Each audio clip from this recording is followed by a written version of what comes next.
శ్రీమాత్రే నమః. మనలో చాలామందికి పూజలో సమర్పించే ఆ నైవేద్యాల గురించి సరైన అవగాహన లేకపోవడం వల్ల కొన్ని తప్పులు జరుగుతూ ఉంటాయి. అసలు పూజ ఎందుకు చేస్తాం? భగవంతుల్లో మమేకం అవడానికి. ఒక భగవత్ రూపాన్ని నేను పూజ రూములో ప్రతిష్ఠించినప్పుడు ఆ భగవత్ రూపంలో ఉన్న తల్లే నా కుటుంబాన్ని సర్వకాల సర్వావస్థలందు రక్షిస్తుంది అన్న ఒక నమ్మకం కలగడానికి. ఆ నమ్మకం మన రోజు చేసే పూజలో ఆ భావంతో దినదిన ప్రవర్ధమానం అవ్వాలి. కానీ చాలామందికి ఇవన్నీ వదిలేసి ఈ పూజ చేస్తే అది వస్తుంది, ఆ పూజ చేస్తే ఇది వస్తుంది, ఎంతసేపు ఏమొస్తుంది పూజ చేస్తే అన్న దాని మీద దృష్టి పెట్టడం వల్ల పూజలో చేసే ఉపచారాలన్నీ కూడా, అది ధూపం అనండి, దీపం అనండి, ఏది కూడా భావనాపరంగా అమ్మతో కనెక్ట్ అవ్వకుండా చేస్తున్నాం.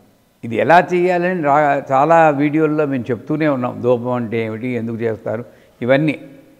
అలా చూడొస్తే మనం పెట్టే నైవేద్యాల్లో సరిగ్గా అమ్మని అర్థం చేసుకో. చాలామంది ఏం చేస్తారు, భగవంతుడు అనేటప్పటికీ వాళ్ళ ఇంట్లో పంచభక్ష ప్రమాణాలు చేసుకున్నా కూడా ఆ భగవంతుడికి సరిగ్గా ఉందో లేదో కూడా చూసుకోరు.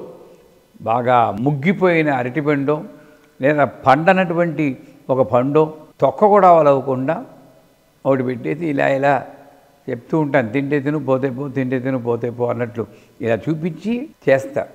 నిజానికి భగవంతుడు అనే శక్తి మన ఇంట్లో ఒక భాగం.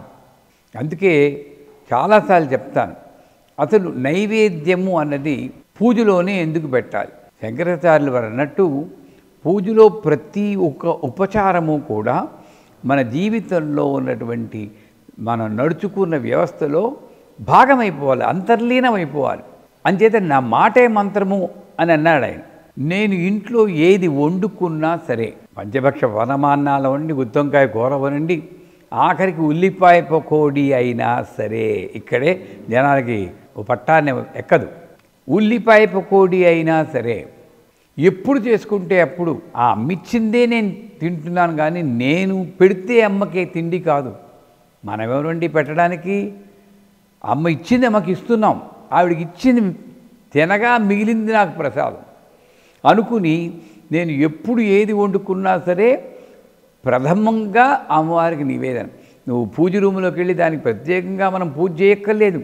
ఆ వంటింట్లో కూర్చునే, అమ్మ ఈ పకోడీ చేశానే చాలా బాగుంటుంది, ముందు నువ్వు ఆరగించి తర్వాత నేను తింటానని అక్కడే భూర్భువస్వః తత్సవితుర్వరేణ్యం భర్గో దేవదేవి దేవన ప్రచోదయాత్ ఓం ఆపో జ్యోతిరసమృతం బ్రహ్మ భూర్భువస్వరం ఏదో గాయత్రి మంత్రంతో శుద్ధి చేసుకుని ఓం ప్రాణాయ స్వాహ, ఓం భవానాయ స్వాహ అని నైవేద్య మంత్రాలు మీకు తెలుసు, అది చూపించి అమ్మవారికి నివేదన చేసి దానికి పక్కన పెట్టి తర్వాత మనం తినాలి.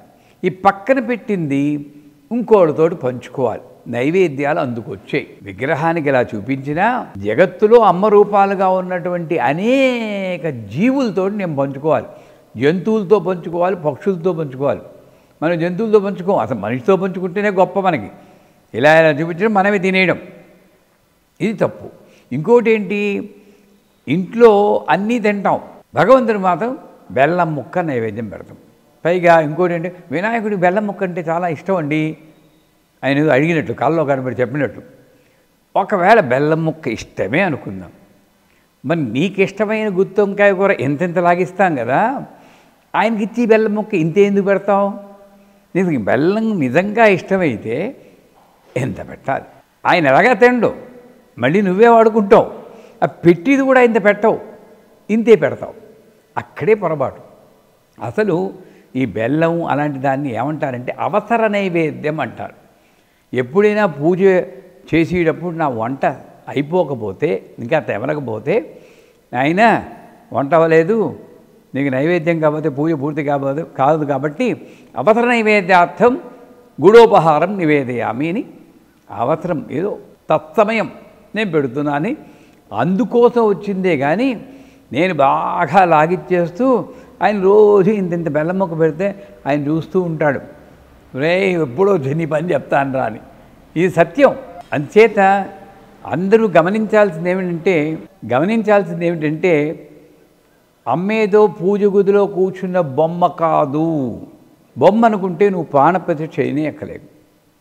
ఎప్పుడైతే ప్రాణప్రతిష్ఠ చేస్తావో ఆవిడ ఇంటిని సంరక్షించే అమ్మ, పెద్దమ్మ, ఇంటికి పెద్దమ్మ. అలా భావించినప్పుడు నా ఇంట్లో ఏం చేసుకుంటే, ఎప్పుడు చేసుకుంటే అప్పుడే దానికి ఒక వేళ పాల నియమం ఇవన్నీ లేవు. నేను ఎప్పుడు పడితే అప్పుడు తింటున్నాను. ఆ వండిన పదార్థాన్ని అమ్మకి నివేదన చేయడమే నిజమైనటువంటి నైవేద్యం.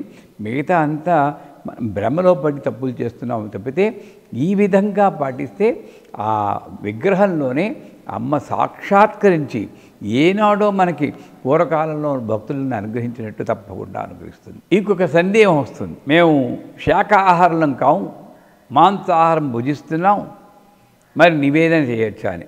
దీనికి సరైన సమాధానం చేస్తే జనాలు నన్ను తిట్టిపోస్తారు. కానీ సత్యం పలకాల్సిన ధర్మం గురువుది.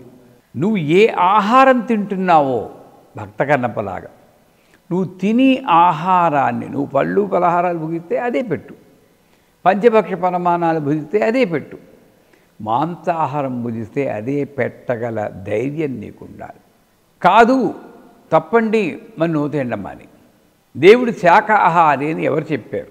కాకపోతే మాంసాహారం సాధ్యమైనంత వరకు తగ్గించుకోవడం మంచిదేమో మన శరీరానికి. కానీ నేను వండుకున్నది ఇది మాత్రమే పెడతాను, అది పెట్టను అనుకోకుండా నేను ఏదైతే తింటూ ఉన్నానో దాన్ని భగవంతుడికి అర్పించడమే నిజమైన నైవేద్యం. కానీ ఆయన్ని వేలేసినట్టు ప్రత్యేకంగా చూసి ఆయనకి మాత్రం బెల్లం ముక్క పెట్టి నేను మాత్రం వేరే అన్నాలు తినడం అంత భావ్యం కాదు. శ్రీమాత్రే నమః.